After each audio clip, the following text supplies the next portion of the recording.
Hello. So this is the next challenge that I'm trying to do, or it's the beginning of it. One of my goals for a while has been to run a 100-mile week. So today is Monday, 31st of August, and I'm going to try and do that this week. So on average, I will need to cover 14.3 miles a day. So today I'm going to try and get a head start and go for 20 miles. I'm setting off a bit later than planned, so it's probably going to be dark when I finish, but hopefully it'll be a good start to a solid week. So day one was pretty good. Like we thought, 20 miles was my aim. Got that done in about 3 hours 35. Just a steady plod yesterday around the local nature reserve. So there's a good bit of elevation gain there and a lot of laps. So legs felt pretty good actually. So did the pacing. So today I'm quite keen to not just plod my way through this 100-mile challenge. So today I'm going to go for 80 minutes threshold.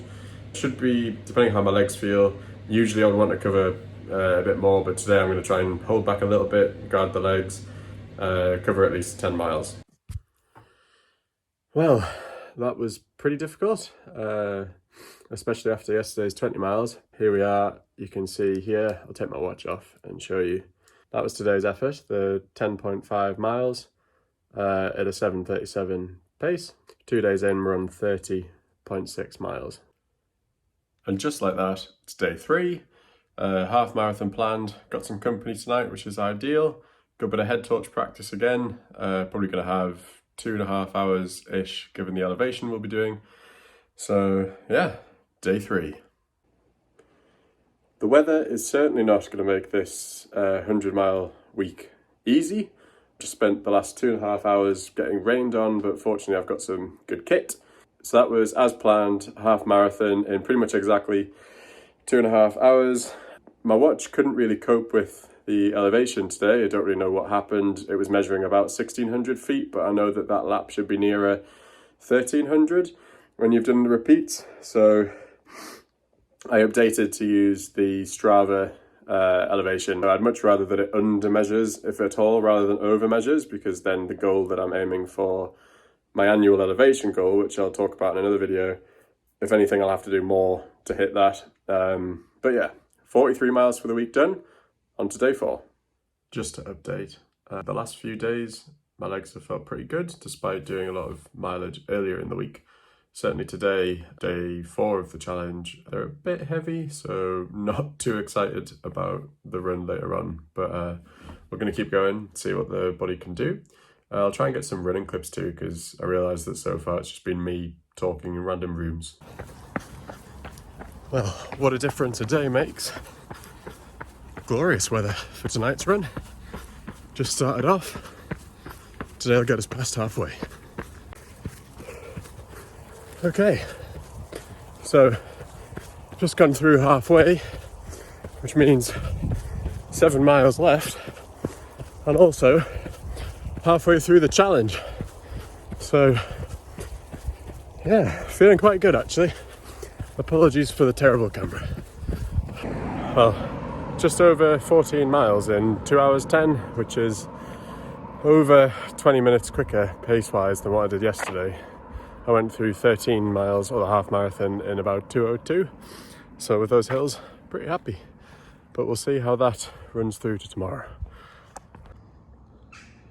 And here we have it, past halfway.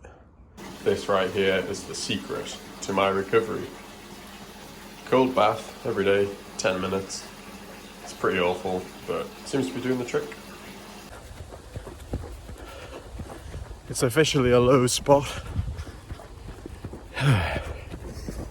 Got just over 8 miles to go. To try and do 20 today.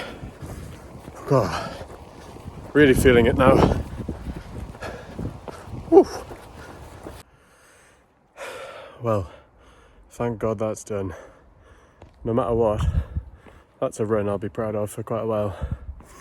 20 miles, or 20.2. But God, that was not easy. I was going to can it at 16 because I had a sore stomach, but made it, pushed it through. And there we have it, day 5, 78 miles.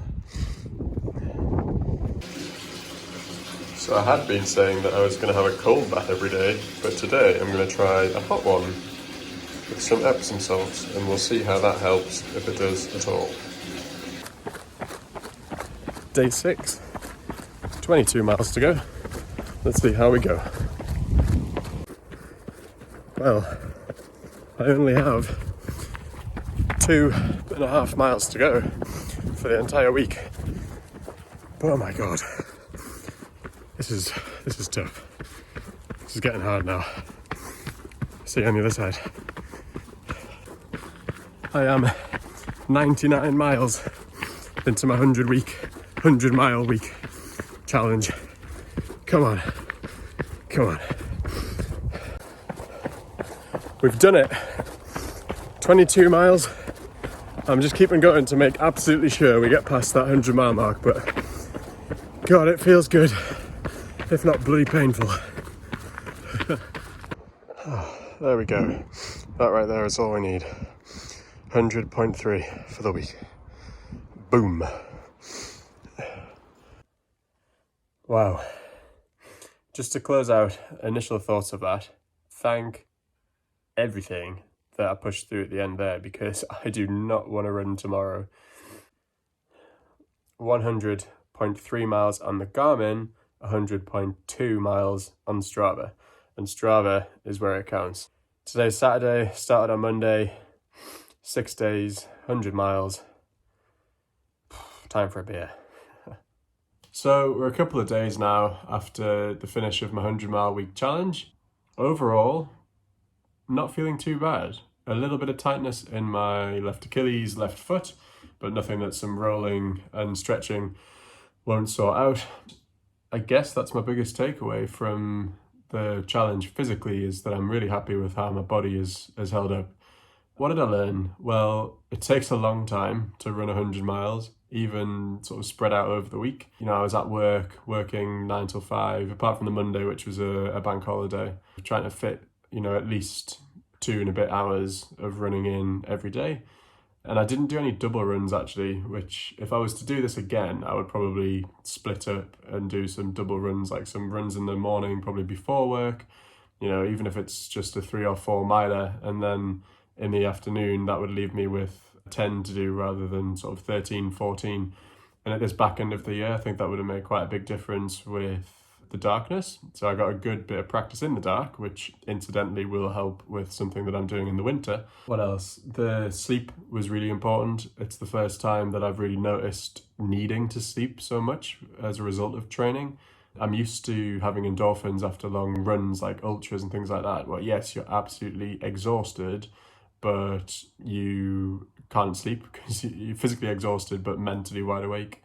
That wasn't the case for this challenge. I managed to sleep really well, and I think that helped. Cold baths every day, that helped a lot. And also avoiding tarmac. I ran 100 miles around our nature reserve, which is 1.5 miles a lap maximum. So I did many, many laps of that. And yeah, overall, I would really encourage people to give it a go. The highest mileage week that I'd done was about 70 miles in 3 days back in March when we did the Cape Wrath recce with a lot more elevation, but I was a bit battered after that. So this was much more of a measured approach on the basis that if for whatever reason I couldn't complete, I would still have had a really good training week. So I would totally encourage people to go for it if they want to, or if it's something that they want to do. Just be prepared for needing a lot of food and obviously being tired, but also the time.